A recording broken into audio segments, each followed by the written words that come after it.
There are only two stages in life: a phase of growth and development, a turning point, and then it's downhill all the way.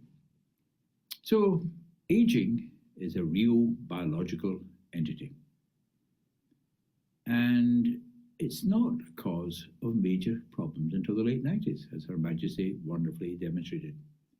It does affect two things.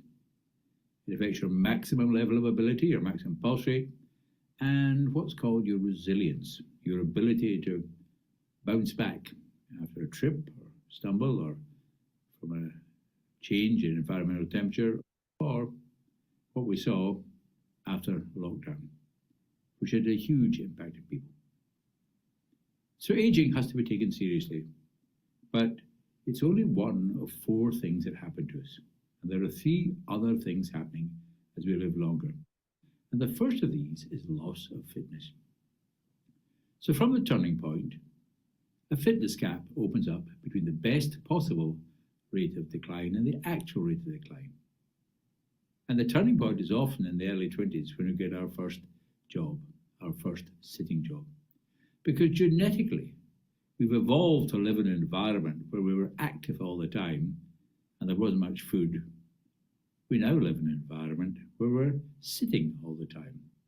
And wherever you look, there are calories everywhere. So, loss of fitness. But what do we mean by fitness? Well, there's two aspects. One is a loss of maximum level of ability. The second is a loss of resilience. So if I ask you all to go and run for half a mile, I'd have a much clearer idea who was fit and who was not fit. Some would not return at all, so I'd be very clear about that. But those who were fitter would be less put out by the exercise and would recover more quickly. Loss of maximum ability and loss of resilience, just the same as aging, which is why the medical profession has confused these two processes until very recently. The good news is that whatever your age, you can close the fitness gap. Now, the second process that affects us as we live longer is disease. And disease occurs more commonly the longer we live, not because of aging, but because of the environment we live in, the environment in which we're inactive all the time, and which there are too many calories. But what we see after the onset of disease is the fitness gap gets wider faster. And a combination of these two processes may mean that we drop below what we call the line. And that's the point at which you can't get to the toilet in time, and you need social care. But why does the fitness gap get wider faster after the onset of disease? Well, partly it's due to the effects of disease. So I had a myocardial infarction and I lost a chunk of heart muscle. So my best possible level of ability decreased. But what happens all too often is that after the onset of disease, people start doing other things for you.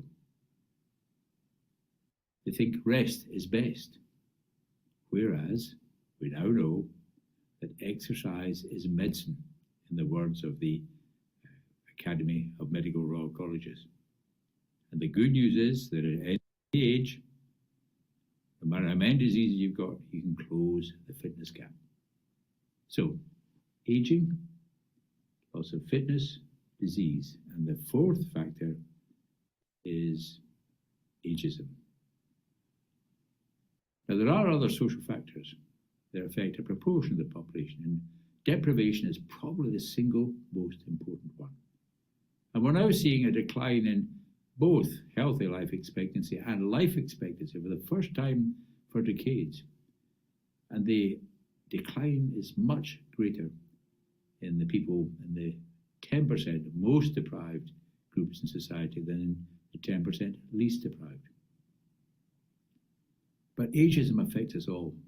And I speak as a 78-year-old man with 4 long-term conditions and 7 pills a day. Someone with multi-morbidity. Not a very nice term. Ageism is negative thinking, pessimism. Oh, he's 78. He'll never do anything. So don't disagree with her. She's 86, you know. So ageism affects everyone, and we need to change that. So to summarize, here is what happens to us as we live longer. And you can see here the loss of fitness is physical, cognitive, and emotional. And here is what we have to do. We have to understand aging. We have to regain fitness. We have to prevent and tackle disease. And you see it's related to fitness as well. We have to think positive and take action to solve the social factors of disease. So, ladies and gentlemen, what's the advice for you? Well, you have to get even fitter. And that means that every year you've got to do a little bit more activity. And every diagnosis you've got to do a little bit more. Not just for yourself. We now know that older people are doing a tremendous amount for others. And as you can see here, we need to think of physical, cognitive, and emotional fitness. So the physical fitness is strength, stamina, suppleness, and skill. But cognitive and emotional fitness best comes actually from doing things for other people. And then we now know, interestingly, that we can reduce the risk of dementia. And here's our book on this subject. So keep the brain tissue healthy, sleep well, manage stress, and be active. Keep your arteries healthy, because vascular dementia is the second most common cause of dementia after Alzheimer's disease, which we can't prevent.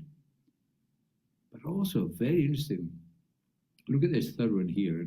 I'm just going to show you the first editorial in the Journal of the American Medical Association in the 2020s.